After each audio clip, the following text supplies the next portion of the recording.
दोस्तों, अगर आपके पास क्रेडिट कार्ड है तो कैसे मैक्सिमम बेनिफिट ले सकते हैं क्रेडिट कार्ड से, तो चलिए डिटेल में जानते हैं इस पार्टिकुलर वीडियो में।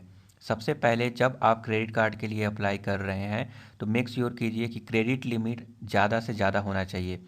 अब इसके लिए आप क्या क्या कर सकते हैं, तो दोस्तों अगर रैंडमली कोई भी बैंक अगर आपको क्रेडिट कार्ड दे रहा है कि ये प्री अप्रूव्ड क्रेडिट कार्ड है, आप ले लीजिए, तो आप ऐसे एक्सेप्ट मत कीजिए।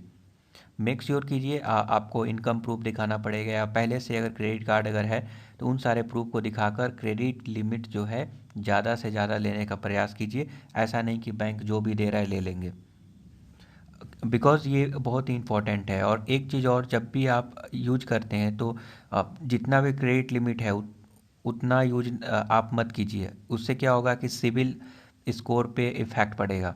ओके, तो आइडियल केस में आप ये कर सकते हैं कि 30%, जितना भी लिमिट है क्रेडिट लिमिट उसका 30% आप यूज कर सकते हैं। अ, इसमें ये आइडियल केस है।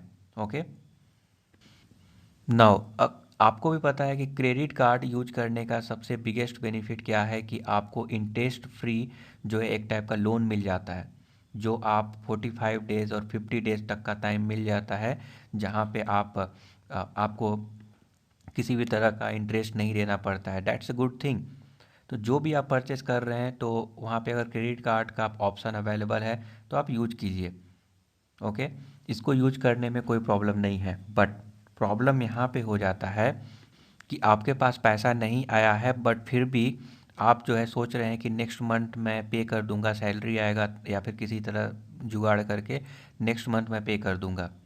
तो ऐसा मत कीजिए। आपके पास अगर पैसा है तभी आप क्रेडिट कार्ड का इस्तेमाल कीजिए, क्योंकि जो बैंक में पैसा है उस उसमें जाहिर सी बात है आपको इंटरेस्ट मिल रहा है, राइट। उसको आप इन्वेस्टमेंट कर सकते हैं, मे बी फिक्स डिपॉजिट कर सकते हैं, तो उसको उसमें आपको उसमें बेनिफिट मिलेगा। तो बेटर है ना कि क्रेडिट कार्ड को आप यूज कीजिए, जितना यूज कर सकते हैं यूज कीजिए, बट अपने बजट के बायोंड जाकर, क्योंकि आपको एक लेवरेज मिल सकता है, एक एबिलिटी दे देता है क्रेडिट कार्ड, कि आपके पास पैसा नहीं है तब भी आप पे कर दें। उससे क्या होगा कि नेक्स्ट मंथ फिर से आप ऐसा करेंगे और एट द एंड आप जो है पैसा पे नहीं कर पाएंगे। और इस केस में यहाँ पे अब जो चार्जेस लगते हैं दोस्तों, वो आप बोल सकते हैं कि साल का 35 to 40% भी लग सकता है, जो कि बहुत ही हाई अमाउंट होता है। हाई इंटरेस्ट रेट पर आपको पे करना पड़ सकता है यहाँ पर, और उसके साथ साथ पेनाल्टी। ओके, पेनाल्टी भी लगेगा। तो क्यों जो है इस ट्रैप में फंसना। तो मेक श्योर आपके पास पहले से पैसा है तभी आप लीजिए, कि आप जो है नेक्स्ट मंथ आप पे कर देंगे, पहले से ही है, मे बी इन्वेस्टमेंट करके रखें, एफडी करके रखें, वाट एवर। और एक चीज़ और देखा जाता है कि जब भी आप क्रेडिट कार्ड यूज कर रहे हैं तो क्या होता है, हर जगह आप यूज करना स्टार्ट कर दिए क्रेडिट कार्ड, क्योंकि वहाँ पे कुछ कैशबैक मिलता है, कुछ ऑफर मिलता है। It's absolutely fine. बट कुछ कुछ जगहों पर, जैसे आप पेट्रोल पंप पे आप क्रेडिट कार्ड यूज कर रहे हैं, तो वहाँ पे एक चार्जेस लगता है। ओके, सर चार्ज लगता है। चाहे रेलवे बुकिंग कर रहे हैं तो एक बार वेरीफाई कर लीजिए कितना सरचार्ज लग रहा है, उसके अकॉर्डिंग ही डिसीजन लीजिए। ऐसा ना हो कि हर जगह क्रेडिट कार्ड यूज करे जा रहे हैं तो कुछ एक्स्ट्रा कहीं पर एक्स्ट्रा चार्जेस लग जाता है, तो इसको ध्यान में रखना पड़ेगा आपको। क्रेडिट कार्ड यूज करके कभी भी कैश विड्रॉ नहीं करना चाहिए। हो सकता है कि आपको based on the credit card, कई सारे बैंक ऐसे हैं जो आपको अलाउ करते हैं जो है आप कैश निकालने के लिए, और ये फ्री भी होता है। ओके, इंटरेस्ट फ्री होता है, बट प्रोसेसिंग फ़ी लग जाता है। प्रोसेसिंग फ़ी में भी 2.5% लग जाए, या फिर मिनिमम और मैक्सिमम का रेंज हो जिसमें जो ज़्यादा है वो लगे, जैसे कि 250 रुपया प्लस 250 रुपया प्लस जीएसटी, और suppose that 2.5% processing fee. Okay, इसमें से जो भी ज़्यादा होगा वो लग जाएगा। तो कई ऐसे भी कार्ड आते हैं, तो ये सब चीज़ को आप ध्यान में रखिए। डेबिट कार्ड यूज करके पैसे विड्रॉ कर सकते हैं, बट क्रेडिट कार्ड यूज करके पैसे विड्रॉ नहीं मत कीजिए, क्योंकि क्रेडिट कार्ड जो है विड्रॉ करने के लिए नहीं बना हुआ है।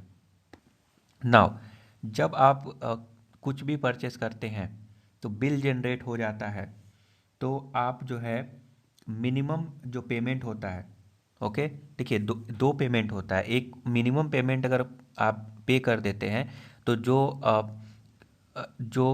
फ़ी लगता है, जो पेनाल्टी फ़ी लगता है वो नहीं लगेगा, वो नहीं लगेगा। बट जो रेस्ट ऑफ द अमाउंट है उस पे आपको इंटरेस्ट लगेगा, जो कि बहुत ही हाई इंटरेस्ट होता है, 2 मे बी 3% पर मंथ के हिसाब से, या 2.5%, समथिंग लाइक दैट।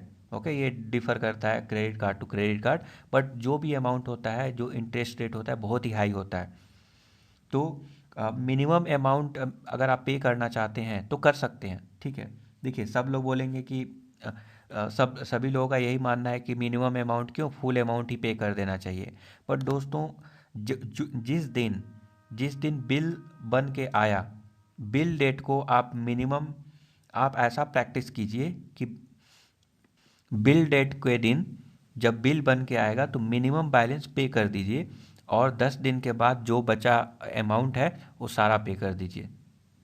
बट जो भी लास्ट डेट है, लास्ट डेट के 5 दिन पहले, ओके, 5 दिन पहले ही पेमेंट क्लियर कर दीजिए, मेरा ऐसा मानना है। क्योंकि कभी कभी क्या होता है दोस्तों कि नेटवर्क इशू आ गया या फिर सर्वर इशू आ गया, कुछ भी XYZ रीज़न हो सकता है, तो क्यों लास्ट मोमेंट तक आप वेट करेंगे।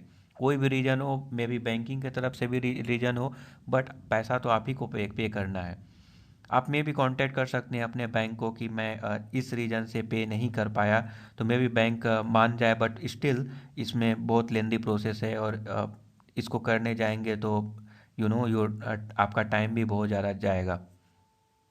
तो बेटर है कि 5 दिन पहले आप जो भी ड्यू है, जो भी पेमेंट करना है बाकी रह गया है, पेमेंट कर दें। हाँ, बट जो मिनिमम पेमेंट है, ओके, मिनिमम पेमेंट आप बिल डेट के 1-2 दिन के अंदर में ही कर दीजिए। क्योंकि बाय चांस किसी भी रीजन से अगर मिस हो जाता है तो जो पेनाल्टी लगना चाहिए और जो सिविल स्कोर पे जो इफेक्ट पड़ेगा वो ना हो। ओके, वो नहीं हो तो उससे आप बच सकते हैं अगर आप मिनिमम पेमेंट कर देते हैं तो। अगला दोस्तों क्या होता है कि क्रेडिट कार्ड यूज कर रहे हैं तो जो भी डिटेल है, लाइक CVV, OTP अगर आता है, एक्सपायरी डेट, ये कोई भी डिटेल, इस टाइप का कोई भी डिटेल किसी को भी शेयर ना करें। कोई भी कॉल करके पूछे, बिल्कुल भी शेयर ना करें।